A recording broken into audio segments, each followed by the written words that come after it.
الحمد لله والصلاة والسلام على رسول الله. أما بعد فأعوذ بالله من الشيطان الرجيم. فبما رحمة من الله لنت لهم ولو كنت فظا غليظ القلب لانفضوا من حولك فاعف عنهم واستغفر لهم وشاورهم في الأمر. الآية. صدق الله العظيم. مؤمن ورونو، خطيبان عظامو، داعين کرامو او محترمو ولاتو دي امورو دي مسلمانانو، الله عز وجل دي سورة آل عمران په 159 آیت مبارک کی په یو حکیمانه او مصلحانه انداز کی موږ ته داسې هدایت فرمایي او په داسې اهتمام سره چې مخاطب اول هغه معصوم پیغمبر دی الله ده، هغه ته خطاب کوي، ورته فرمایي فبما رحمة من الله لنت لهم، یوازې په رحمت دی الله سره نرم سوی، مشفق سوی او رحم دله سوی د امتیانو خپلو بندگانو دی ماته. ای دی ما حبیبه، دا هم تخپل کمال ونه بولی، دا دی ما رحم و شفقت تا در باندی. ولو كنت فظا غلیظ القلب، که ته سخت زبانه وای، تریخګویه وای او سخت زړی و بې رحمه وای، العیاذ بالله، غافل وای له همومو غمومو پریشانیو تکالیفو دی امته، لانفضوا من حولک، نو خامخا به دوی تیتو پرک سوي وو، شیندل سوي به وو له ګرد چارپیره د تا څخه. الله عز وجل خپل محبوب و معصوم پیغمبر ته فرمایي نو هغه خو د خپل نبی او د خپل پیغمبر په ټولو خصالو صفاتو باندې علم لري.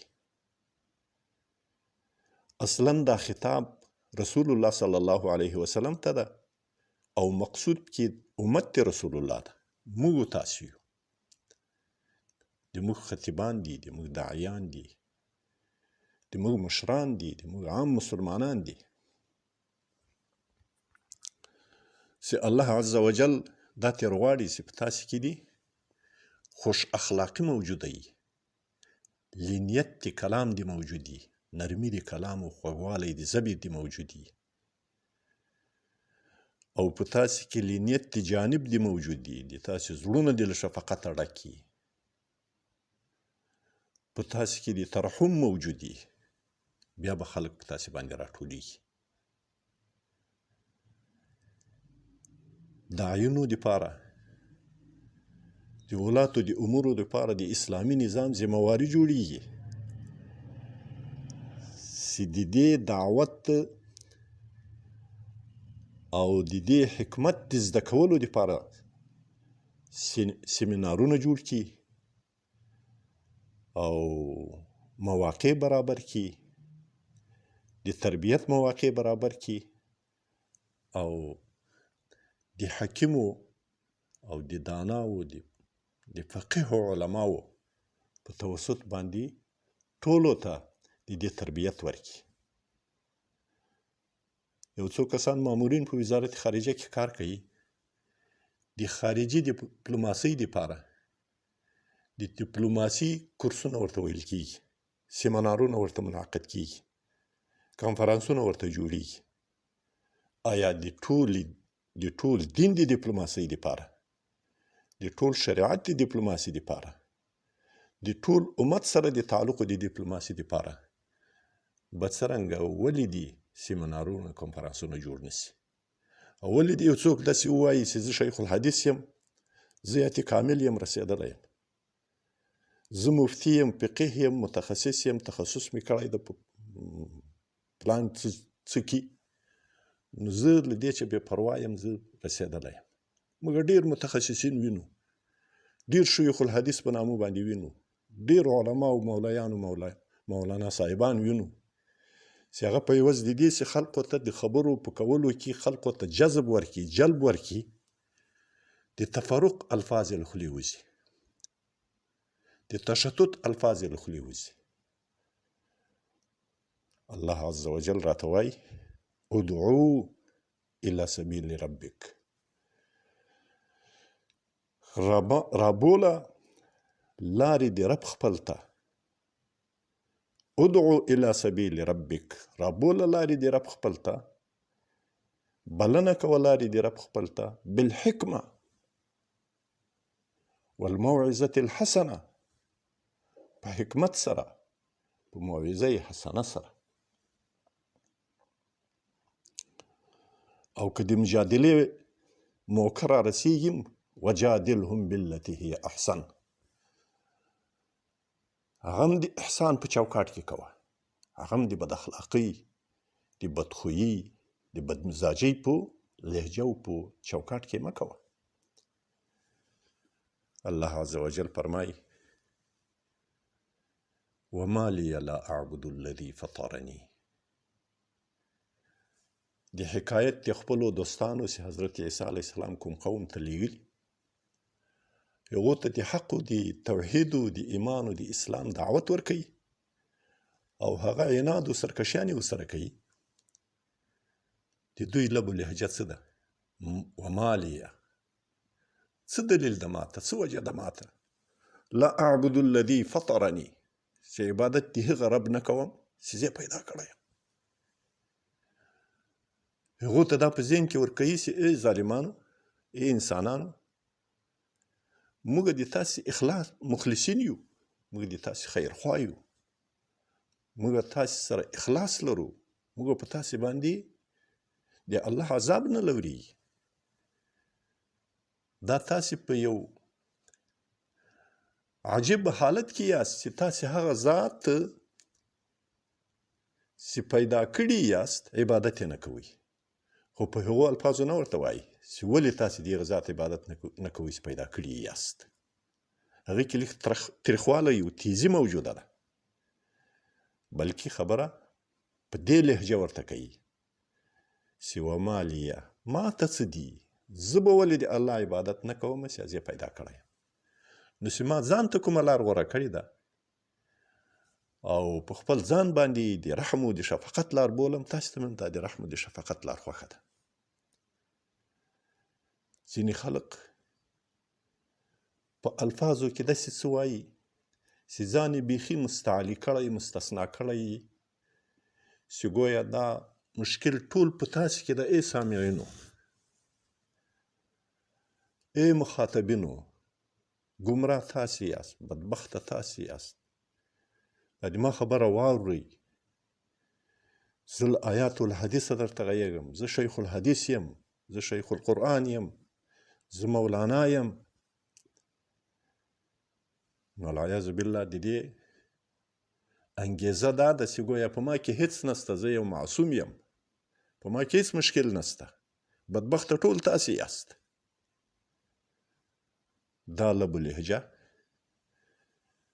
په عوض د دې چې د خلقو جلب و جذب راوکړي، مختلف اقشار خفه کړي، مختلف اقشار وتریي او بېګانه یې کړي. دا ځکه چې له امت سره د ډیپلوماسۍ تعلیم مو نسته، کم ده، ډېر دې ته ضرورت ده. الله عز وجل فرمایي فاعف عنهم، عفو کوه دوی ته له کوم تکالیفو اذیتونو څخه چې تا ته یې شخصا رسولي، له هغو چې عفو ورته کوه. الله خپل حبیب و خپل معصوم پیغمبر ته وایي د پس له 1500 کلو یو ولسوال، والی، قاضي، وزیر، یو خطیب، یو داعی ته به څرنګه دا خطاب نه وي متوجه؟ ای هغه به خپل مدعو دپاره د خپل رعیت دپاره عفو نه غواړي چې الله خپل عظیم الشان امام الانبیا پیغمبر ته وایي چې فاعفو عنهم دوی ته عفو کوه واستغفر لهم د الله د حکمونو د الله د حدودو په ماتولو کې کله دوی سرزد سوي د هغو دپاره مغفرت ورته غواړه بخشش ورته غواړه ټاپه د جهنم مه پې باندې لګوه واستغفر لهم وشاورهم فی الامر په دې کار د دین کې په دې کار د امت کې در سره شریک بوله دا د امت برخه ده هغو ته داسې احساس مه ورکوه چې ته ځان ته یو قشر یې یو طبقه یې او هغه د تا له کړو وړو سره هیڅ تعلق نه لري هغه به خپل کار کوي خو خالي به حاکمیت پې باندې چلوي نه هغه د سره راجلب که سره راجذبې که راوینیسه مشوره ورسره وکړه روایاتو کې راځي چې چا مشوره کوله هغه به پښیمانه نشي او مشوره استنار د رأی ده په هغه انسان کې په هغه حاکم کې په هغه داعي کې نورانیت عقلی پیدا کیږي نورانیت قلبی پیدا کیږي والذین جاهدوا فینا لنهدینهم سبلنا وان الله لمع المحسنین څوک چې ما په لار کې جدوجهد کوي کوشش کوي او په غمخوري او په اهتمام سره لګیایي چې د الله دین ته خدمت وکړي د الله ته خپل غاړې خلاصې کړي د الله له طرفه خپل ذمواري ادا کړي نو الله وایي زه به بیا لارې د هدایت ورته ښیم نو مشوره کوئ له دوی سره چې دوی ځان له تاسې سره دخیل وبولي په دغه نظام کې د سره دخیل وبولي په دې حکومت کې د سره دخیل وبولي په د قوم کې د سره دخیل وبولي په دا امامت کې د سره دخیل وبولي په دا خطابت کې د سره دخیل وبولي دوی له ځانه بېلوي مه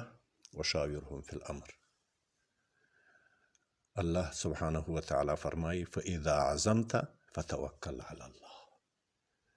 کله دې اراده جوړه سوه د یو کار کولو نو بیا په الله توکل کوه بیا مه په قوم نازېږه مه په لښکر نازېږه مه په حشمو په پلتنو نازېږه مه په جاه و جلال نازېږه مه په مشوره نازېږه فتوکل علی الله ان الله يحب المتوکلین الله توکل کوونکي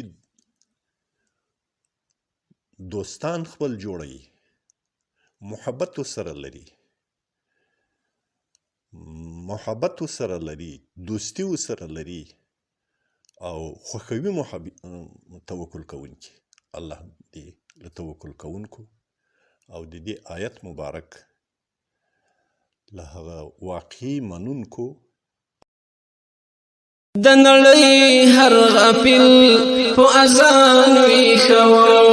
زه بلال خو به ولې جهان ویښوم زه بلال خو به ولې جهان ویښوم